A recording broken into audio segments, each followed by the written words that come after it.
Pada era kepemimpinan Presiden Joko Widodo menunjukkan upaya melindungi kesehatan masyarakat ketika menghadapi pandemi COVID-19. Pada periode itu, Jokowi menerapkan pendekatan gas dan rem untuk menangani krisis.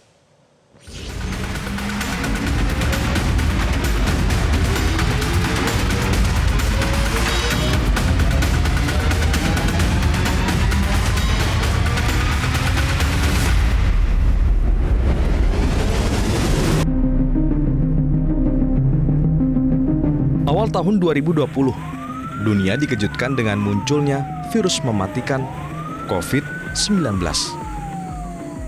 Meninggalnya ribuan jiwa akibat virus ini membuat Organisasi Kesehatan Dunia atau WHO menyatakan bahwa wabah virus COVID-19 sebagai pandemi global. Di Indonesia, Presiden Joko Widodo mengumumkan kasus COVID-19 pertama pada Maret 2020. Penularan lewat kontak antar manusia menjadi penyebab terbesar menyebarnya COVID-19. Membludaknya jumlah pasien terpapar menjadi penyebab kematian yang paling tinggi. Rumah sakit dan para medis yang menangani merasa kewalahan sehingga banyak pasien yang tidak tertangani dengan baik. Untuk memutus mata rantai penyebaran COVID-19 yang semakin ganas, pemerintah Jokowi Ma'ruf menjalankan langkah-langkah penanganan yang disebut sebagai pendekatan gas dan rem, yakni kebijakan pemberlakuan pembatasan kegiatan masyarakat atau PPKM dengan tetap mengupayakan stabilitas ekonomi. Untuk menjaga pemenuhan kebutuhan pokok masyarakat dan meningkatkan daya beli masyarakat di lapisan bawah, Presiden Jokowi memberikan program bantuan hadapi pandemi COVID-19, di antaranya program Keluarga Harapan, Kartu Sembako, Kartu Prakerja, pembebasan tarif listrik dan diskon tarif listrik, bantuan khusus bahan pokok sembako, dan bantuan sosial tunai. Pemerintah Presiden Joko Widodo juga melakukan berbagai upaya untuk segera mendatangkan vaksin COVID-19 ke Indonesia. Hingga akhirnya pada Januari 2021, tahapan vaksinasi massal COVID-19 di Indonesia resmi dimulai. Presiden Joko Widodo menjadi orang pertama yang disuntik vaksin COVID-19 buatan Sinovac. Selanjutnya ratusan juta dosis vaksin COVID-19 diberikan gratis untuk masyarakat. Hingga akhir 2023, sekitar 450 juta dosis vaksin diberikan. Angka ini membuat Indonesia menjadi satu dari 5 negara yang berada di peringkat atas soal capaian vaksinasi COVID-19 di dunia. Tingginya capaian vaksinasi tersebut berhasil menurunkan kasus COVID-19 secara drastis di Indonesia. Pujian dari Bank Dunia dan Organisasi Kesehatan Dunia atau WHO mengalir untuk Indonesia. Negara lain juga bahkan memuji kesigapan pemerintah Indonesia untuk melindungi warganya. Sementara itu, untuk memulihkan perekonomian yang terdampak COVID-19, pemerintah melakukan beberapa penyesuaian terhadap kebijakan stimulus dan pendanaan penanganan COVID-19.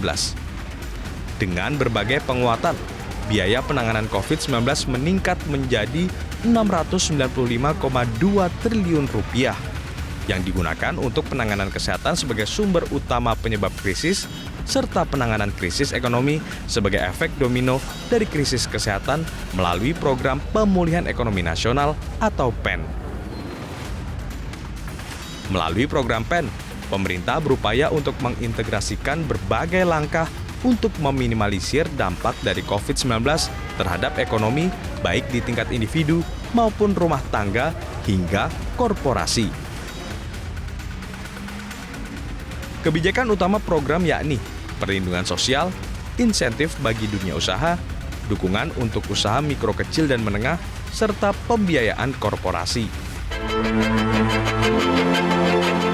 Vaksinasi massal dan kebijakan gas rem Presiden Jokowi membuat kondisi kasus COVID-19 di Indonesia terkendali. Akhirnya, 2 hari sebelum tahun 2023, tepatnya pada 30 Desember 2022, Presiden Jokowi secara resmi mengumumkan pencabutan pemberlakuan pembatasan kegiatan masyarakat atau PPKM. 5 bulan kemudian, Presiden Joko Widodo mengumumkan bahwa pemerintah secara resmi mencabut status pandemi COVID-19 di Indonesia.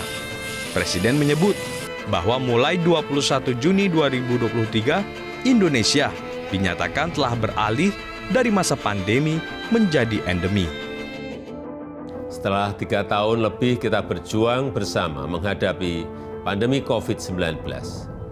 Sejak hari ini, Rabu 21 Juni 2023, pemerintah memutuskan untuk mencabut status pandemi dan kita mulai memasuki masa endemi.